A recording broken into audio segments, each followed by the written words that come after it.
This is the English service of Radio Algeria International. It's time for the news. The Israeli occupying army has pursued for the 29th consecutive day its airstrikes against the Gaza Strip, causing more casualties.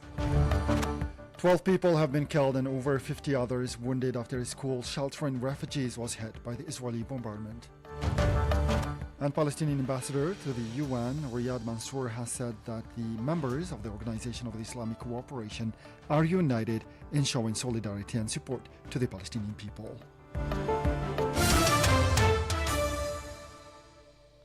Those were the headlines, and now the news in detail from Radio Algeria International.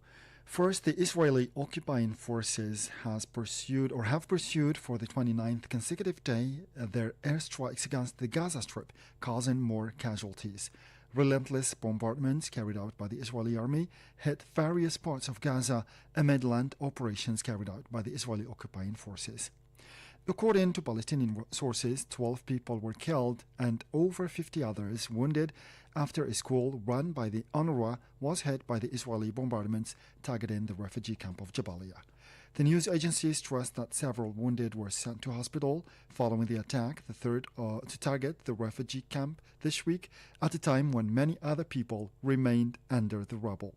This brought to up to 9,500 the number of Palestinians killed since the Israeli army launched its operation against the Palestinian territory. Meanwhile, at least 8 Palestinians were today injured in incidents that broke out after the Israeli occupying forces stormed a municipality north of the town of Hebron. Several houses and shops were stormed by the Israeli forces, who intensified their presence in the area. Over 40 Palestinians were arrested during operations carried out by the Israeli army in Hebron, Jenin, Bethlehem, and Nablus. Meanwhile, the UN Secretary General Antonio Guterres condemned the Israeli bombardments which hit an ambulance in Gaza, killing 15 people. The UN chief said he was horrified by the attack and by the images of bodies scattered in the streets outside the hospital.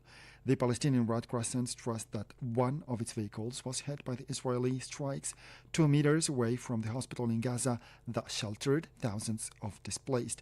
It recalled that targeting deliberately medical teams constituted a serious violation of the Geneva Convention.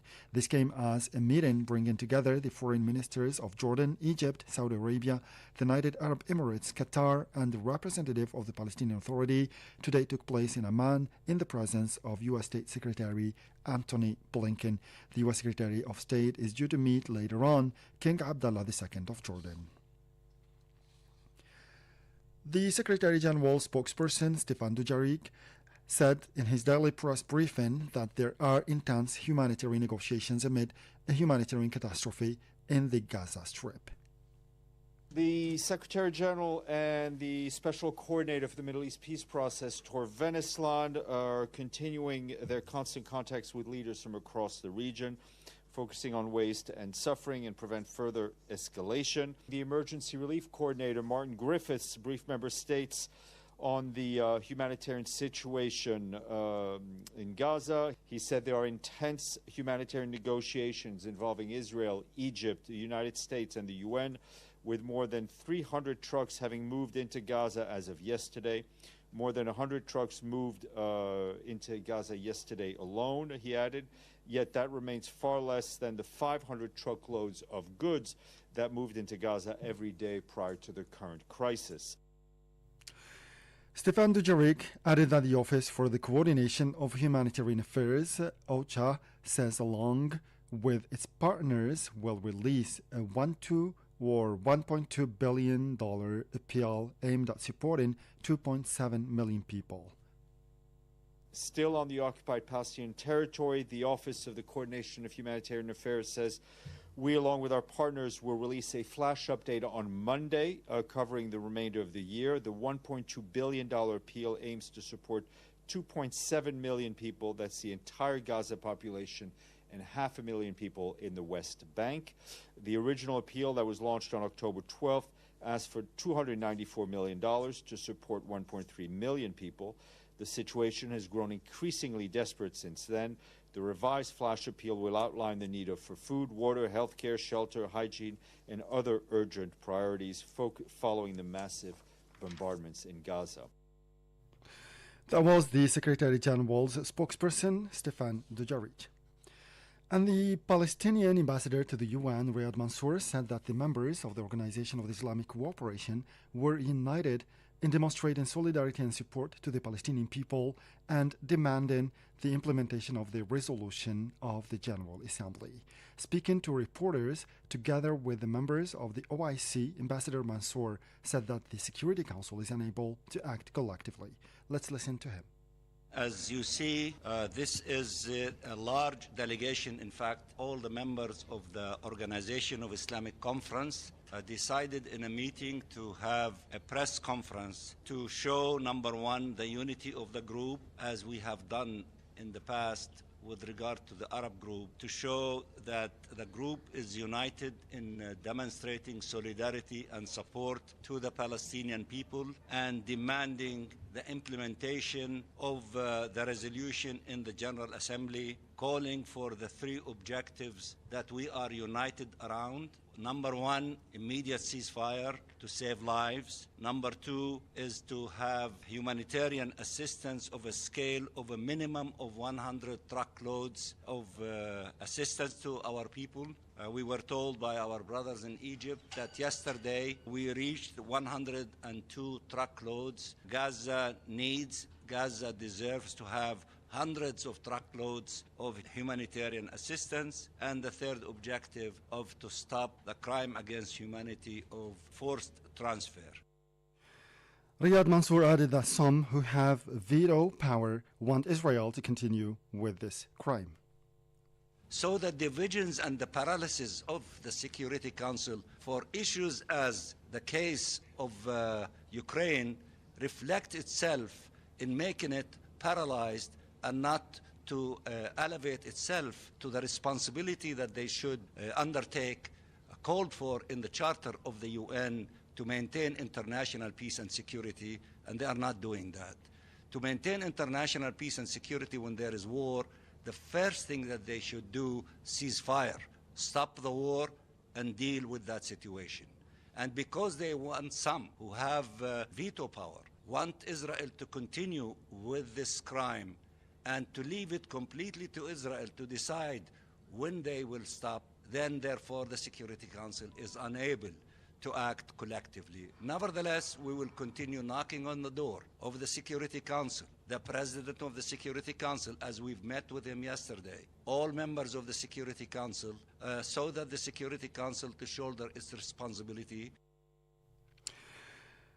On Jordan recalling its ambassador to Israel, Ambassador Mansour encouraged as many as possible to take practical steps against those who are committing crimes against the Palestinian people, and by that I mean representatives of the occupying authorities. They need to feel the pressure. Let's listen to him. The representative of the occupying authorities, they need to feel the pressure. Somebody in the meeting of the OIC the other day proposed that maybe those who export oil and gas to Israel from some of the OIC countries to consider sending them that while they are denying our hospitals fuel to run the generators to save lives of injured Palestinians and sick Palestinians. So I believe if they do not stop this war as soon as possible, we will see more of these practical steps by different countries, and we appreciate that immensely. Let everyone take whatever they can in practical sense to stop this crime against the Palestinian people in the Gaza Strip. For his part, Libyan ambassador Tahir al-Sunni, who is serving as the chairman of the Arab group, also spoke to reporters saying there is no justification to bomb refugee camps like Jabalia twice. We are kind of questioning why those countries who are silent, who are seeing these atrocities, over 9,000 civilians killed, 3,000 of them children, why are they silent? Why is there double standards? Why is the message different when the Ukraine conflict happened? That's a question that the world is asking. Therefore, today, it's time to work together to save lives. There's no justification to bomb refugee camps like Jabalia twice. There's no justification to target hospitals under what's so-called the right to defend. Therefore, depriving more than 2 million Palestinians from food, water, and fuel is a war crime. It's not questionable because it's killing everyone. The number of those who are under the rubble now, children and women, are over the thousands. Ambassador al-Sunni reiterated a ceasefire must be called and must be called immediately.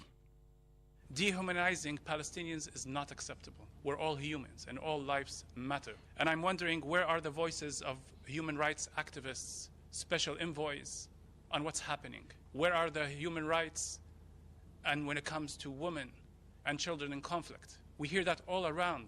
Where is it today? And why we're not hearing those voices anymore? We heard messages or voices on humanitarian pauses. We're calling for ceasefire. It's not a movie to be played to stop what we want and leave people die. A ceasefire must be called and must be called now.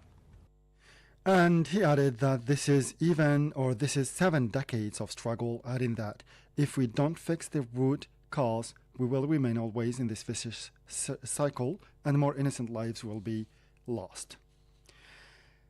Meanwhile, Irish Prime Minister Leo Varadkar has warned that Israel's collective punishment is a breach of international law. Varadkar dubbed Israel's actions something approaching revenge, criticizing the mass killing it perpetrates against Palestinians. Ireland was one of 8 EU member states that voted for a UN resolution calling for a ceasefire in Gaza, while most of the countries abstained. And the leader of the opposition in Ireland, the head of the Sinn Féin party, Mary-Louise MacDonald, has said that Israel must be held accountable for its actions and for turning its face against a ceasefire. I want the hell that is raining down on Gaza to stop, and to stop now. And we are duty-bound to do everything that we can to bring about that result. There's more than 9,000 deaths now, tens of thousands injured, and we're not to know how many lost and buried in the rubble that is now Gaza. And the world is shouting, stop. Israel chooses not to heed that call, and therefore the position of the Israeli ambassador to Ireland is now untenable, while Israel persists with this deepening violence, while they ignore the international call for a ceasefire. So we want the international community, and in the first instance the government in Dublin, to use every mechanism, diplomatic, political, to maximise pressure on Israel to deliver that ceasefire. It cannot stand that Israel breaks international law, breaks humanitarian law, inflicts this level of suffering on a civilian population, ignores the international call for ceasefire, and yet faces no consequence for that. That was the leader of the Irish Sinn Féin party, Mary-Louise MacDonald. In Nepal now, more than 150 people have been killed after an earthquake struck the country on Friday. Security forces have been deployed to help rescue efforts in the rugged districts of Jayarkot and West Rukun, 500 kilometers west of the capital, Kathmandu. Strong tremors were felt far away in the Nepalese capital and in cities in neighboring India, including Delhi. An army spokesman said more than 100 people had been injured. 3 more tremors were felt within an hour of the quake, and many people spent the rest of the night in the open because of fear of further quakes and damage to their houses. Nepal is situated along the Himalayas, marked by a strong seismic activity. Last month, a 6.3 magnitude earthquake was registered in the western district of Banjang, resulting in many injuries. In 2015, the country suffered 2 devastating earthquakes in which 9,000 people were killed and over 22,000 were injured. And striking Bangladesh garment workers have clashed with police near the capital Dhaka as factories reopened in defiance of a protest campaign demanding a wage increase. Bangladesh's 3,500 garment factories account for around 85% of the South Asian country's $55 billion annual exports, supplying many of the world's top fashion brands. But conditions are dire for many of the sector's 4 million workers, the vast majority of whom are women whose monthly wages start at $75. Police said that some 600 businesses closed over the week had reopened in areas worst hit by the strike, which saw some factories ransacked and set ablaze. But clashes broke out in the industrial town of Ashulia, west of the capital Dhaka, after around 10,000 workers attempted to prevent their colleagues from returning to their shifts. And back to Algeria, where the President of the Republic, Mr. Abdelmadjid Tebboune, has extended his sincerest condolences following the death of academic and literary critic Abdelmalik Mortad at the age of 88. In his message, the President of the Republic said that, or recalled that Dr. Abdelmalik Mortad was one of the leading figures of the Arabic language in Algeria and an educator who left his footprint on several generations, adding that a great man is passing away, leaving behind a precious legacy. And the 26th Algiers International Book Fair is wounding today at the Pan Maritime Exhibition Hall here in Algiers, placed under the theme Africa is Writing Its Future, and under the patronage of Algerian President Abdelmadjid Tebboune. The fair is a space to showcase a vibrant literary landscape. This year's edition hosted some 1,200 publishing houses with more than 900 international participants from 61 countries. On this occasion, we have the pleasure to present you this special program compiled by our colleague Asya Bakar.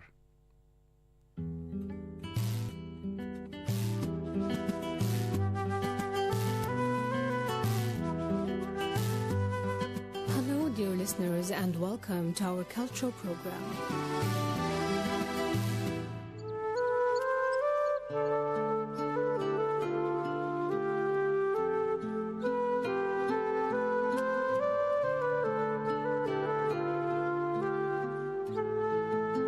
Today we'll talk about a novella written by Mouloud Faraoun, an Algerian writer that was born in 1913 in Tizi Ibel in Tizi Ouzou, Algeria.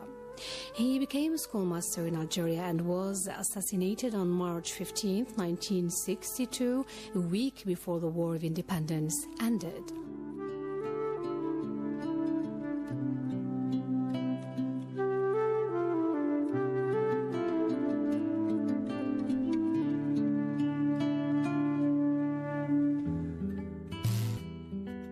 Today's novella is The Poor Man's Son, known in French as Le Fils du Pauvre, that was written in 1954 during the Algerian Liberation War.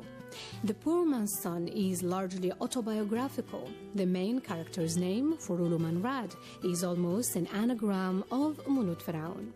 The book opens with a preamble. Manrad is a school teacher in a small village in Kabylia, and he wrote his personal story in a notebook. The first part of the novella is a first-person narrative, with Foroulou telling about his childhood. He recreates his small village, describes the genealogy of his family and their way of life.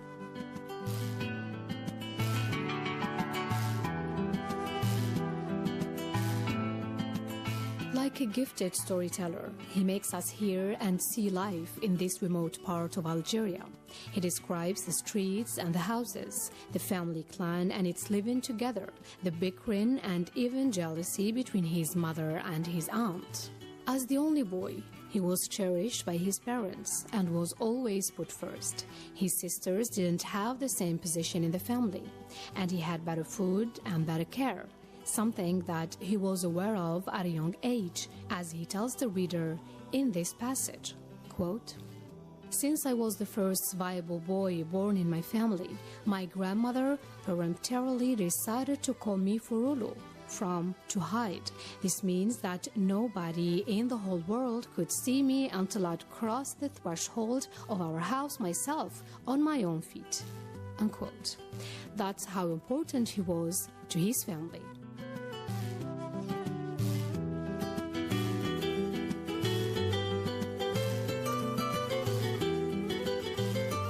Faraoun depicts a place where almost everybody was poor and always on the verge of being poorer.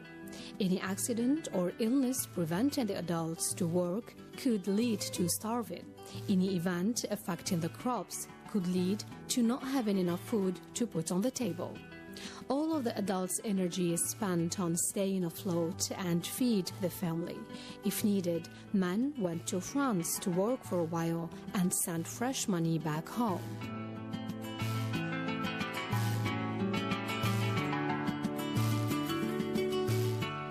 Faraon weaves a wonderful tribute to his aunts as he loved spending time in their house. They were artisans creating potteries and baskets with artful drawings. He remembers their craft and their affection. Unfortunately, one of them dies while giving birth, and the other loses her mind from sorrow and disappears forever, leaving young Faraon deeply touched and deprived of the unconditional love he received from them. Their love was shown not only in their care but also in the stories they related to him that surely played a major role in widening his imagination to make him become an author himself.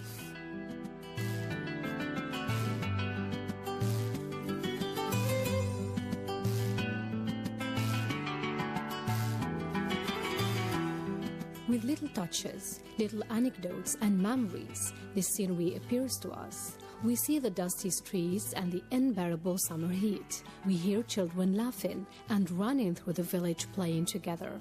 We see the family. We imagine Furulu in the fields, destined to be a shepherd.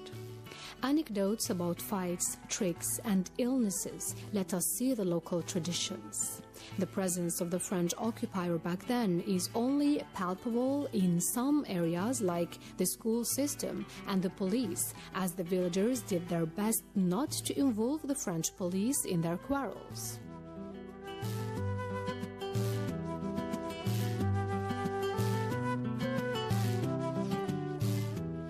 Things start to change for Furulu. When he goes to school, it's a sacrifice for the family. They need to buy him supplies and clothes, and while he's in school, he's not working. This was common in poor communities. School isn't seen as vital as working, and Faraon wonders. Are family men who spend their time trying to satisfy little bellies able to also take care of little brains? As you can guess from Faraon's biography, going to school will be a turning point in his literary doppelganger's life.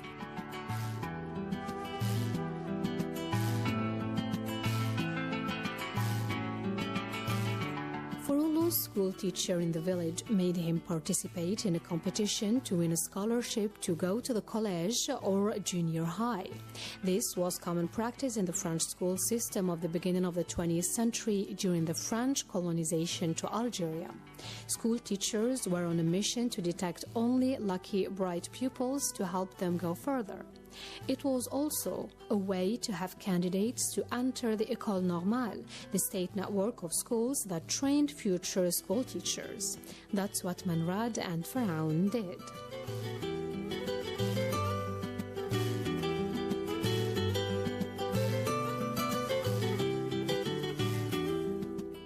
For the second part of the book, we switch from Furulu's voice to that of an omniscient narrator.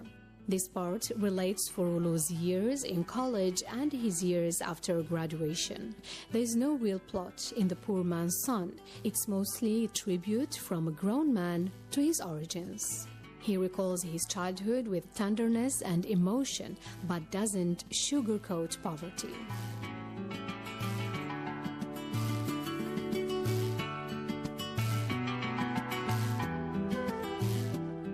The Poor Man's Son is a novella that brings history and art together and immerses the reader in the world of a young boy whose destiny was different from that of his surroundings. And despite the sorrow and suffering revealed in the book and the tears that may be shed by the reader, The Poor Man's Son remains worth of the reader's time for the information and the artistic style of the life story of a writer as popular as Mulud Faraon.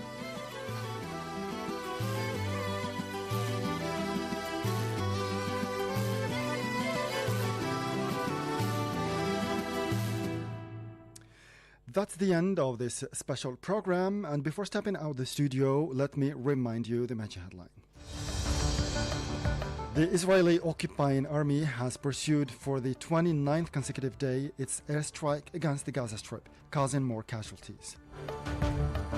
12 people have been killed and over 50 others wounded after a school sheltering refugees was hit by Israeli bombardment. And Palestinian ambassador to the UN, Riyad Mansour, has said that the members of the Organization of the Islamic Cooperation are united in showing solidarity and support to the Palestinian people. And with this, we come to the end of this news bulletin for today. Thank you for watching. We'll meet again tomorrow for a fresh edition of our news bulletin in English. Until then, stay tuned to Radio Algeria International, and bye-bye.